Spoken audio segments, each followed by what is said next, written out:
বৃষ্টি ভালো নেই, তার যে রোগটা একটা কঠিন রোগ ধরা পড়েছে, এবং তার যে রোগটা ধরা পড়েছে সেটা কোনোদিনই সুস্থ হবার যোগ্য নয়।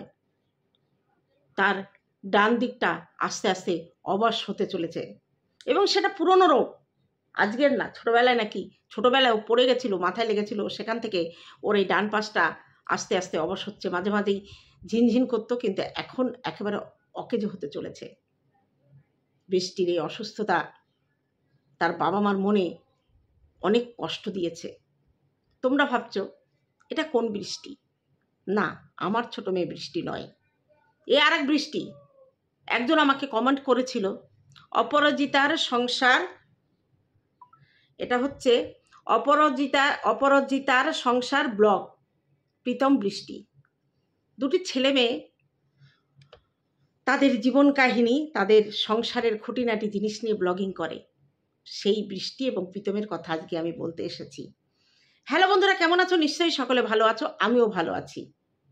আজকে মহালয়ার পূর্ণ তিথিতে পিতৃপক্ষের অবসানে দেবীপক্ষের শুভ সূচনায় সকলকে আমার বড়দের প্রণাম, ছোটদের ভালোবাসা, আর আমার সমবয়সীদের অনেক অভিনন্দন এবং তাদেরও ভালোবাসা। আশা করছি আগামী পুজোর দিনগুলো সবার ভালো যাবে, কিন্তু মন থেকে কেউ ভালো থাকতে পারবে না, কারণ তিলোত্তমার ঘটনা সবাইকে নাড়িয়ে দিয়েছে। এখনো তার মৃত্যুর যারা আসল দোষী তারা এখনো শাস্তির কোনো নিশানা পায়নি। বিচার চলছে, বিচার। এই বিচারের বাণী কি সত্যি নিভৃতে কাঁদবে? বিচারের বাণী কি সবসময় নিভৃতে কাঁদবে?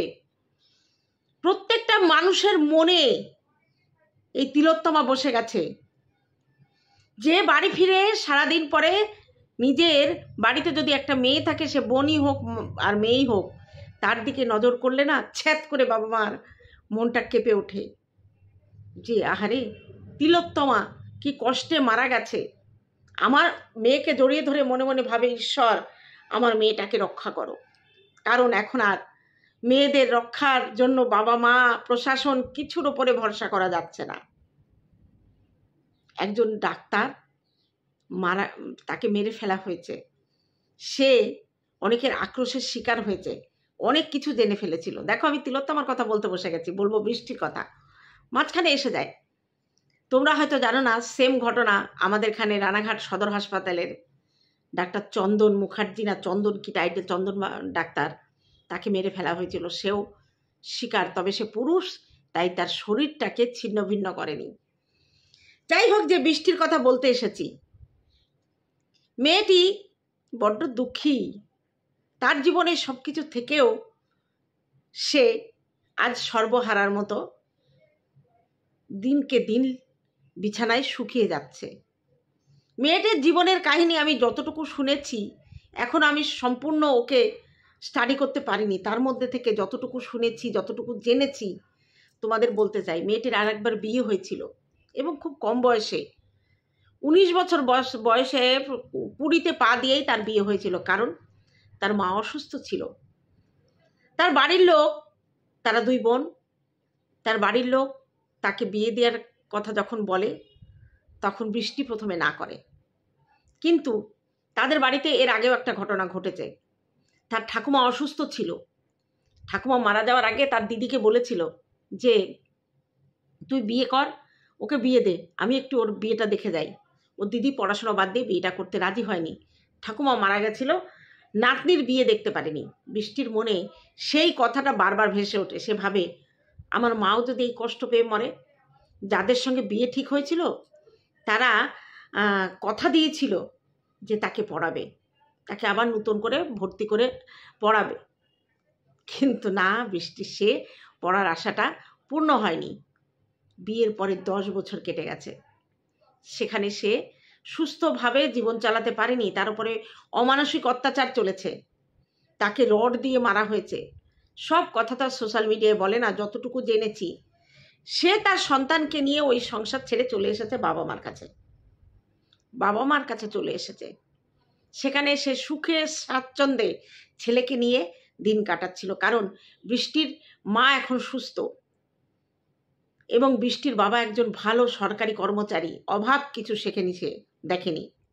তারা 2 বোন এবং তাদের দাদা দিদির বিয়ে হয়ে গেছে এবং ভাই বোনে মিলে বেশ ভালোভাবে কাটাচ্ছিল দিন। কিন্তু আজকে ঝড়ের মতো প্রীতম তার জীবনে আসে। প্রীতম তার জীবনে অনেক দিন আগেই এসেছে, কিন্তু তাকে স্বীকৃতি দেয়নি, কারণ সে একটা সংসারে ছিল, বুদ্ধিমতী মেয়ে। একটা সংসার থেকে হঠাৎ করে ওইভাবে বেরিয়ে এসে আরেকজন পুরুষকে নিয়ে সংসার করা যায় না। বুদ্ধিমতীর মতো সে হয়তো ওই বাড়ির সম্পর্কটা চুকিয়ে তারপরে বাপের বাড়িতে এসেছে। পরে প্রীতম খুবই ভালো ছেলে, তাকে ভালোবাসতো, তার কষ্টটা দেখে তাকে আস্তে আস্তে ভালোবেসেছে, প্রস্তাব দিয়েছে। পরে বেশ কয়েক বছর পরে, 1 বছর না 1.5 বছর পরে বৃষ্টি মেনে নিয়েছে প্রীতমকে। কিন্তু ওর মা বাবা মানেনি, কারণ একটাই, প্রীতমের বাড়ি তারা এদের সম্পর্কটাকে মেনে নেয়নি, এবং তারা সেই রকম সুবিধার লোক নয় বলেই হয়তো বৃষ্টির মা বাবা সেই সময় বৃষ্টিকে হেল্প করেনি, বিয়েতে রাজি হয়নি, যার জন্য তারা পালিয়ে গিয়ে বিয়ে করেছে। পালিয়ে গিয়ে শ্বশুরবাড়ি গেছিল। শ্বশুরবাড়ি সব সময় তাকে খোঁটা দেওয়া হতো। এটাই হয় ভালো মেয়েদের কপালে, এরকমই হয়। কিন্তু মেয়েটা যদি বজ্জাত হতো, যদি শ্বশুরবাড়ি থেকে স্বামীর পিঠ পিছে পরকীয়া করতো, তাকে হয়তো অনেক মেয়ে সাপোর্ট করতো। যাই হোক, এদের ভেতরকার কাহিনী অনেক কিছুই অজানা আমার, যতটুকু জেনেছি। কিন্তু আমার সব থেকে খারাপ লেগেছে তার নামটা বৃষ্টি। তার নামটাই আমার খুব কষ্ট দিয়েছে। মেয়েটা হঠাৎ অসুস্থ হয়ে গেছে এবং বেশ ভালো রকমের অসুস্থ হয়েছে। শিলিগুড়িতে থাকে তারা, কারণ ওরা কলকাতা থেকে চলে গেছে। এবং সেখানে মাঝে মাঝে ভিডিওতে দেখা গেছে যে ছেলেটার বাড়ি থেকে মেয়েটাকে খুব অপমান করে। একবারও বোঝে না তার ছেলে বৃষ্টিকে বিয়ে করেছে। বৃষ্টি তার ছেলেকে বিয়ে করেনি জোর করে, এবং প্রীতম জোর করেই বৃষ্টিকে বিয়ে করেছে। বুঝিয়েছে তুমি কেন নিজের জীবনটা এইভাবে শেষ করবা। তারপরে অনেক চেষ্টা করেছিল, প্রীতমদের বাড়িতে সবার সঙ্গে মিলেমিশে থাকতে পারেনি, মেনে নেয়নি। তারা চলে যেতে বাধ্য হয়েছে শিলিগুড়িতে ছেলেকে নিয়ে। এরপরে ঘটনা শুরু হলো অন্যরকম। প্রীতমের মা বৃষ্টির মাকে ফোন করে অনেক নোংরা কথা বলেছে। তখন যে মেয়ের সঙ্গে তাদের দীর্ঘদিন কোনো কথা নেই, বার্তা নেই, কারণ ওদের এই পালিয়ে আসাটা তারা মেনে নিতে পারেনি, তখন বৃষ্টির মা বৃষ্টিকে ফোন করে বলেছে, তোর জন্য আমি এই কথাগুলো কেন শুনবো, আমার কষ্ট হচ্ছে, আমি শারীরিক অসুস্থ, তোর জন্য আমি এইসব কথা কেন শুনবো। তখন বৃষ্টি প্রীতমকে বলেছে, কেন তোমার মা, আমি অন্যায় করেছি, আমাকে বলুক, আমাকে যা খুশি বলুক, আমার মাকে কেন অপমান করবে এটা নিয়ে। এবং তখন ওরা ভিডিও করে এটা বলে। ফোন করলে তারা ধরছে না, প্রীতমের মা যখন ফোন ধরছে না, তখন তারা ভিডিও করে বলতে বাধ্য হয়েছে। এবং প্রীতম বলেছে যেখানে বৃষ্টির কোনো দোষ নেই, আমি বৃষ্টিকে বিয়ে করেছি, আমরা যখন ভালো আছি তোমাদের সমস্যা কোথায়? আর মনে করো যদি আমরা ভুল করে থাকি, আমাদের বলো, তোমরা কেন বৃষ্টির মাকে এইভাবে অপমান করছে। দেখো, বৃষ্টি খারাপের মধ্যেও ভালো খুঁজে পেয়েছে। বলছে আজকে আমার মা অপমানিত হয়েছে এবং আমাকে ফোন করেছে। অনেক দিন পরে মায়ের গলা শুনলাম, পাশ থেকে বাবার গলা। তবে আমি এখন মা বাবাকে ফোন করব, কবার কথা বলবে না, মাঝে মাঝেই ফোন করব। তারপরে দেখলাম যে বৃষ্টি অসুস্থ হয়ে গেল, কলকাতায় ডাক্তার দেখানো হলো। তারা ব্লগিংয়ের পাশাপাশি প্রীতম একটা ছোটোখাটো কোম্পানিতে জব করে, সংসারটা ভালোই চলছিল। ব্লগিংয়ের টাকা দিয়ে বেশ কিছু জিনিসও কিনে ফেলেছে ফ্ল্যাটে, ছেলেটারও পড়াশুনো চলছে। হঠাৎ করে বৃষ্টি খুব বাড়াবাড়ি শুরু হলো শরীর খারাপের। কলকাতায় আর তার ট্রিটমেন্ট সম্ভব হচ্ছিল না। কলকাতার ট্রিটমেন্ট অনেক কস্টলি এবং সেখানে ডায়াগনোসিসের অভাব হয়। আর এখন যাই হোক, তারা চেন্নাই যাওয়ার জন্য স্থির করলো এবং ভিডিওতে বলল। হয়তো ফোনের মাধ্যমে শুনে হঠাৎ করে চেন্নাই যাওয়ার জন্য বৃষ্টির মা বাবাও রাজি হলো এবং তারা জামাই মেয়ের সঙ্গে চলে গেল চেন্নাই। সেখানে ট্রিটমেন্ট হচ্ছে, সেখানে চিকিৎসা হচ্ছে। হঠাৎ করে বৃষ্টির যে রিপোর্ট এলো, সেই রিপোর্টে প্রীতম এটাই আমাদের বোঝাতে চাইলো, বৃষ্টির যে ইনফেকশনটা হয়েছে সেই ইনফেকশনটা মাথায়, এবং সেটা সারবে না কোনো দিন।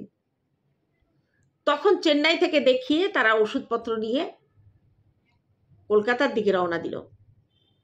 এবং বৃষ্টিকে ভালো রাখার জন্য ওর মা বাবার যে অক্লান্ত পরিশ্রম, আর সত্যি প্রীতমকে দেখে মনে হয় এরকম স্বামী যেন বৃষ্টি কত জনমের ভাগ্য করেছিল। তাই প্রথম জীবনে যেটা সুখ পায়নি, এই দ্বিতীয় বিয়েতে প্রীতমকে স্বামী হিসেবে পেয়ে সে বড্ড খুশি। কিন্তু দেখো ঈশ্বরের কি লীলা, সেই খুশিটা ওকে কতদিন মানে দেবে আমরা জানি না। তবে মন থেকে প্রার্থনা করি যে বৃষ্টি সুস্থ হয়ে যাক, বৃষ্টি আর প্রীতমের সংসারটা আবার আগের মতো করেই হাসি ঠাট্টা মজা খেলায় ভরে উঠুক। আমি ওদের ব্লগিং দেখতে দেখতে বাচ্চাটাকে আমি খুব ভালোবেসে ফেলেছি। অর্ককে চশমা পরে ক্যামেরা নিয়ে কি সুন্দর টক টক করে কথা বলে ব্লগিং করছে। মা এখন শুয়ে আছে, বাবা এখন রান্না করছে, এখন আমি মার পাশে আসছি, এই দেখো মা এখন ভাত খাচ্ছে, এই দেখো বাবা পুজো দিচ্ছে, আমি এখন পড়তে বসবো না, আমি এখন খেলা করছি, আমারও মন ভাল লাগছে না, মা হসপিটালে যাবে। আজকে কলকাতায় কেন বৃষ্টিকে ভর্তি করেনি? ভর্তি হয়েছিল 2-3 বার, একমাত্র অর্কর জন্য। অর্কর মাকে ছাড়া থাকতে পারে না, আর হসপিটালে কখনোই বাচ্চাদের অ্যালাউ করবে না। কেন হয় এরকম? একটা ফুটফুটে বাচ্চা, সে তার মায়ের সঙ্গে হেসে খেলে ঘুরে বেড়াবে, মা বাচ্চাকে স্কুলে দিতে যাবে, মা বাচ্চাকে পড়াশুনো করাবে, খেলা করবে, পার্কে নিয়ে যাবে, মাঠে নিয়ে যাবে, দৌড়বে। কিন্তু দেখো ঈশ্বরের কি খেলা, সে এখন বিছানায় শুয়ে আছে। আমি দেখেছি যে তার কোমরের যন্ত্রণা, তার পিঠে যন্ত্রণা, তার পায়ে যন্ত্রণা, বৃষ্টির কষ্ট হচ্ছে দেখে প্রীতম সহ্য করতে পারছে না। সে মাসাজ করে দিচ্ছে বৃষ্টিকে মাসাজ করে দিচ্ছে। কিন্তু শেষে যখন চেন্নাই যাওয়ার আগে ওর শাশুড়ি শ্বশুর ওদের সঙ্গে যোগ দিল, বৃষ্টি অনেক সুখী হয়েছিল। তার যে ওই হাসিটা দেখে মনে হচ্ছিল সে বাবাকে বলছে, বাবা তুমি তো থাকতে পারলে না আমাকে ছেড়ে, ঠিক তোমার চলে আসতে হলো, কিন্তু সেই এলে আরো কিছুদিন আগে আসতে পারতে। তবুও মানুষ ঈশ্বরের উপর নির্ভর করে, ঈশ্বরের কাছে প্রার্থনা করে তারা তাদের মেয়ের ট্রিটমেন্ট করছে। অর্ক চাইছে তার মা সুস্থ হয়ে উঠুক, সব সময় ডাক্তার বলেছে ওকে আনন্দে রাখতে, ওকে যেন কখনো এটা ভাবতে না দেওয়া হয় যে সে অসুস্থ, সে আর কোনোদিনই ভালো হবে না, তাকে যতদিন বেঁচে থাকতে হবে তাকে হয়তো এই রোগটা বয়ে নিয়ে বেড়াতে হবে। জানি না এর মধ্যে কি হয়েছে, এখনো প্রীতম কিন্তু খুলে আমাদের তেমন কিছু বলেনি। তার মধ্যেও এত কিছুর মধ্য দিয়েও ওই চেন্নাইতে যাওয়ার আগে অনেক ভিউয়ার্স অনেক রকম খারাপ কমেন্ট করেছে। কেউ বলেছে নাটক করছে, সিম্প্যাথি কামাচ্ছে, কেউ বলছে মানুষের কাছ থেকে সিম্প্যাথি নিয়ে নিজেদের ভিউ বাড়াচ্ছে। কিন্তু একটা জায়গায় আমি অবাক হয়ে গেছি, তখনও চেন্নাই যাওয়া ঠিক হয়নি, প্রীতমের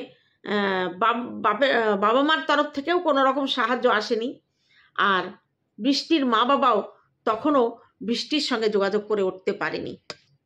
সেই সময় থেকে তাদের নিজেদের টাকায় কিন্তু তারা ট্রিটমেন্ট করেছে। অনেকে আবার কমেন্ট করে বলেছে যে তোমরা সোশ্যাল মিডিয়ায় কাজ করো, আমরা তোমাদের পরিবার, তোমাদের এখন অসময়, তোমরা কিউআর কোড দাও, আমরা তোমাদের সাহায্য করব। কিন্তু প্রীতম বলেছে না, যতক্ষণ পর্যন্ত আমি পারবো আমি চালিয়ে নেব, তারপরে যদি না পারি, আমি যদি নিঃস্ব হয়ে যাওয়ার আগের মুহূর্তে তোমাদের জানাবো যে আমি আর পারছি না, এখন বৃষ্টির দায়িত্ব তোমাদের দিলাম, তোমরা বৃষ্টির জন্য যা করার করবে। কিন্তু সেই সুযোগটা ওদের নিতে হলো না। বৃষ্টির বাবা মা বৃষ্টির পাশে এসে দাঁড়ালো। প্রীতম এবং বৃষ্টির বাবা মিলে দুজনে মিলে বৃষ্টির ট্রিটমেন্ট করতে চেন্নাই নিয়ে গেল। দেখো, এরাই হচ্ছে আসল মনুষ্যত্বযুক্ত মানুষ।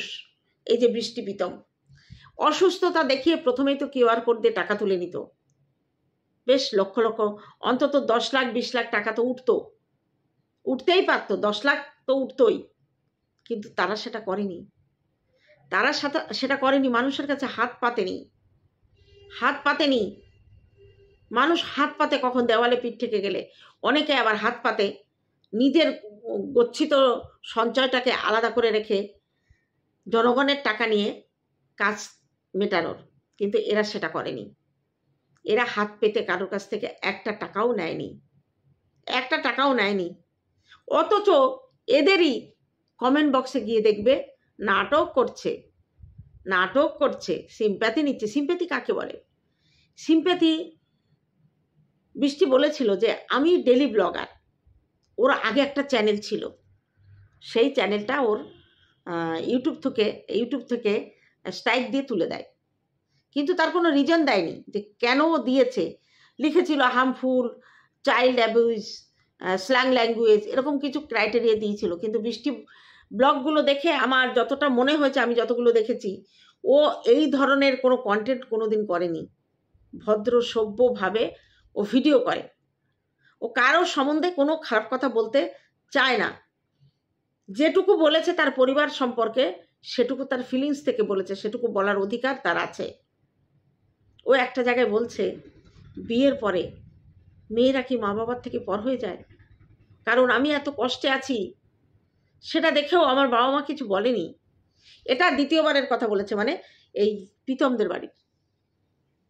পরে বলছে এখন বুঝি কেন বলেনি, কারণ আমার বাবা মা তখন যদি আমাকে সিম্প্যাথি দেখাতো, তাহলে আমার বাবা মা রোষের শিকার হতো। যাই হোক, সব কিছুর ভেতর দিয়ে একটা ভালো খবর, বৃষ্টি তার বাবা মার সংসর্গ পাচ্ছে, মানে তাদের সঙ্গে কাছাকাছি আসছে। ট্রিটমেন্ট করার জন্য বাবা মা এবং স্বামীকে নিয়ে, ছেলেকে নিয়ে সে চেন্নাই পাড়ি দিয়েছে। তা আমি শুধু ভাবি যে কিছু কিছু মেয়েরা কোনোদিন সুখী হতে পারে না, আর কিছু কিছু মেয়ে আছে যারা সুখ পেয়ে সেই সুখটাকে দু পায়ে মারিয়ে তারা নিজেকে অসুখী করে তোলে। তারা ভাবে না যে এই সমাজ, এই পারিপার্শ্বিক পরিস্থিতি তার দিকে আঙুল তুলছে তার নিজের কারণে। সেটা কিন্তু তারা কোনো সময়ের জন্য ভাবে না। সব সময় ভাবে আমি যেটা করছি সেটা ঠিক, আর আমার দিকে যারা আঙুল তুলছে তারা ভুল। আজকে বৃষ্টিকে দেখে অনেক কিছু শেখার আছে। সংসার করতে গেলে অ্যাডজাস্টমেন্ট, এই জিনিসটা আমার নেই, এটা আমার লাগবেই, এটা না হলে চলবে না, না, এটা করেনি। যেটা যখন প্রয়োজন সেটা করেছে, অতিরিক্ত প্রয়োজন যেটা সেটা আগে করেছে। ফ্রিজ ছাড়া অনেক দিন চালিয়েছে, বাড়িওয়ালার ফ্রিজ দিয়ে তাতে সব কিছু রেখে। পরে ওরা একটা ফ্রিজ কিনেছে, একটা আলমারি কিনেছে, সব বৃষ্টির ব্লগিংয়ের টাকায়। তাই সবাইকে এখন বলবো যে বৃষ্টির যা পরিস্থিতি, তাতে অপরাজিতার সংসার, এই ব্লগটি তোমরা দেখো, তাদের ভিউ দাও। তারা তোমাদের কাছ থেকে হাত পেতে কোনোদিন টাকা নেবে না, তোমরা ভিউ দাও। সেই ভিউতে যে রেভিনিউ জেনারেট হবে সেটা দিয়ে বৃষ্টির ট্রিটমেন্ট চলবে। আর প্রীতমকে দেখে আজকের পুরুষরা শেখো যে মেয়েরা শুধু দাসীবৃত্তি করে স্বামীর কাছে থাকে না, তারও সম্মান নিয়ে বাঁচার অধিকার আছে। আজকে আমি দেখেছি প্রীতমকে দিনের পর দিন বৃষ্টি বিছানায় শুয়ে, আর সে কাজ করে, টিউশনি পড়িয়ে, কোম্পানির চাকরিটা হয়তো ছেড়ে দিয়েছিল, টিউশনি পড়াতো, টিউশনি পড়িয়ে, বাজার করে, ঘর দুয়ার পরিষ্কার পরিচ্ছন্ন করে, তারপরে আবার বৃষ্টিকে খেতে দিয়েছে। আমি না দেখেছি আর অবাক হয়ে গেছি। তাই তোমাদের কাছে এই ব্লগের যে হোস্ট বৃষ্টি, তার চ্যানেলের নাম অপরাজিতার সংসার ব্লগ, আর তার হাজবেন্ডের নাম হচ্ছে প্রীতম, ছেলের নাম অর্ক। এদের দেখো, তোমরা এদের দেখো, এদের দেখে অনেক কিছু শেখার আছে। বৃষ্টি খুব ঠান্ডা মাথার মেয়ে। অর্ক, প্রীতম বলে যে ভেবে চিনতে তারপরে কথা বলে, আর ও যে কথাটা বলে সেই কথা কেউ ফেলতে পারবে না। তাই প্রীতম আর বৃষ্টিকে বলবো, অনেক অনেক ভালো থাকো তোমরা, ঈশ্বরের আশীর্বাদ আছে তোমাদের ওপরে। কারণ বাবা মা যে সময় তোমাদের পাশে এসে দাঁড়িয়েছে, এই সময়টাই যদি তারা তোমাদের পাশে না আসতো, জীবনে আর বৃষ্টি কোনোদিন তার মা বাবাকে মেনে নিত না।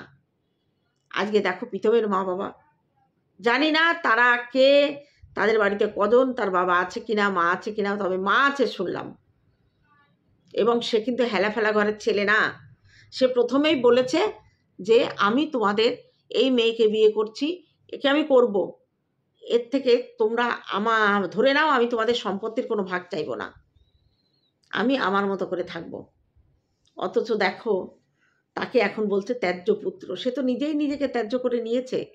সে, তোমরা যখন মেনে নিচ্ছিলে না তার ইচ্ছাটাকে, সে যাকে ভালোবাসে তাকে বিয়ে করেছে, এটা তোমরা মেনে নিচ্ছিলে না, সে নিজেকে আলাদা করে নিয়েছে এবং নিজের দায়িত্বে কিন্তু সে তার সংসার চালাচ্ছে। তাই এই বৃষ্টি আর প্রীতমের কাহিনী তোমাদের কেমন লাগলো? যদি ভালো লাগে লাইক করো, আর এদের কাহিনী যদি আরও শুনতে চাও অবশ্যই কমেন্ট করো। অবশ্যই আমি এদের নিয়ে আরও স্টাডি করব এবং এদের সম্পর্কে তোমরা যদি আরও বেশি জানতে চাও অবশ্যই বলবো। তাহলে আজকে এইটুকু থাকলো, দেখা হবে অন্য কোনো ভিডিওতে। ততক্ষণে তোমরা সাবধানে থেকো। টাটা আমার ভিউয়ার্সদের জন্য।